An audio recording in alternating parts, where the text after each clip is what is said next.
आपल्यासाठी एकूणच आज बैठक झाली आपली महानगरपालिका निवडणुकांच्या दृष्टिकोनातून पण चर्चा झाली.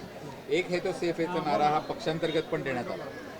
अगदी नक्कीच, कारण संघटनात्मक काम उभं करताना आणि झालेल्या निवडणुका आणि येणाऱ्या निवडणुकीच्या अनुषंगाने जर विचार केला तर आता जी सगळ्यांनी एकत्रितरित्या तिन्ही विधानसभेमध्ये संघटनात्मक असेल, सगळे लोकप्रतिनिधी असेल, यांच्या माध्यमातून जे काही काम उभं केलं आणि त्याचा परिपाक आपल्याला जो तिन्ही विधानसभेमध्ये आम्हाला यश मिळालं त्याचंच गमक आहे असं मला वाटतं. पण एकंदरीत जो सूर होता की जे बंडखोर आहेत त्यांच्यामुळे खूप त्रास हा खर्च सहन करावा लागला, त्यांना पुन्हा घेऊ नये, शहराध्यक्ष म्हणून काय भूमिका राहणार? अगदी नक्कीच. आत्ता जी बैठक झाली ह्या बैठकीमध्ये कार्यकर्ते असतील, पदाधिकारी असतील, लोकप्रतिनिधी असतील, यांच्या सगळ्यांचा एकच सूर होता की ज्यांच्यामुळे आपल्या पार्टीतूनच बाहेर गेलेल्यांमुळे आणि समोर ते उभे राहिल्यामुळे दुसऱ्या पक्षाची उमेदवारी घेऊन आणि त्यांच्यामुळे जे काही पार्टीला डॅमेज झालं आणि ह्या डॅमेजच्या माध्यमातून आमचा जो लीड कमी झाला, सगळे मोठ्या फरकाने निवडून आले, पण त्यातली त्यात आणखी हे जर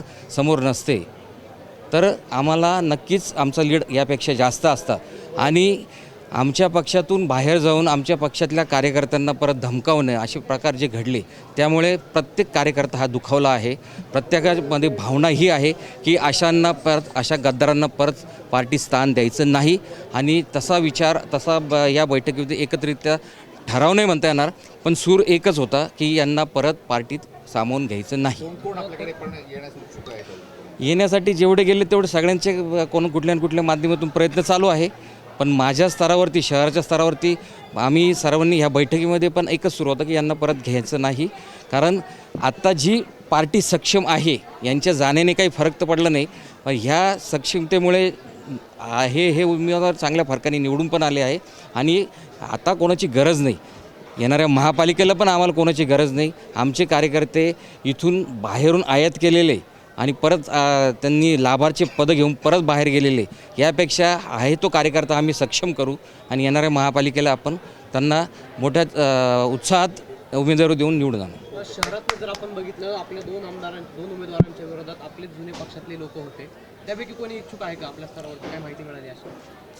प्रदेश स्तरावर त्यांचा प्रयत्न चालू आहे, आमच्यापर्यंत कोणी आलं नाही, पण हे नसताना अनेक जणं येण्यासाठी इच्छुक आहेत.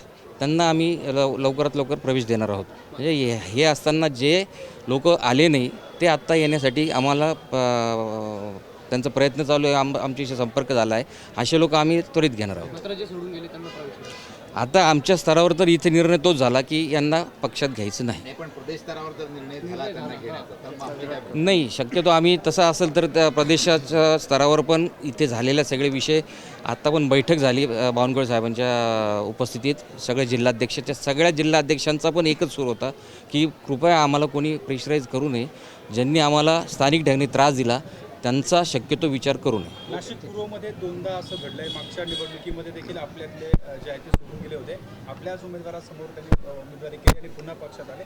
आत्ताही तशीच परिस्थिती, त्यामुळे आता कुठेतरी राहुल ढिकलेंनी पण काल जे आहे ते सांगितलं का आत्ता जर असं घडलं तर मी स्वतः माझ्या पदाचा राजीनामा देईन. अगदी माझ्यापर्यंत पण त्यांनी तीच सूचना केली की असं जर झालं तर मी आणि माझ्याबरोबरचे बरेच लोकप्रतिनिधी, माझे असतील, पदाधिकारी असतील, आम्ही राजीनामा देऊ असं म्हणून सांगितलं आहे. मला पण ते बोलले आहे आणि ह्या सगळ्यांचा जर सारासार विचार करता स्थानिक ठिकाणी पार्टीने हाच निर्णय घेतला की आम्ही शक्यतो कोणालाही घेऊ इच्छित नाही.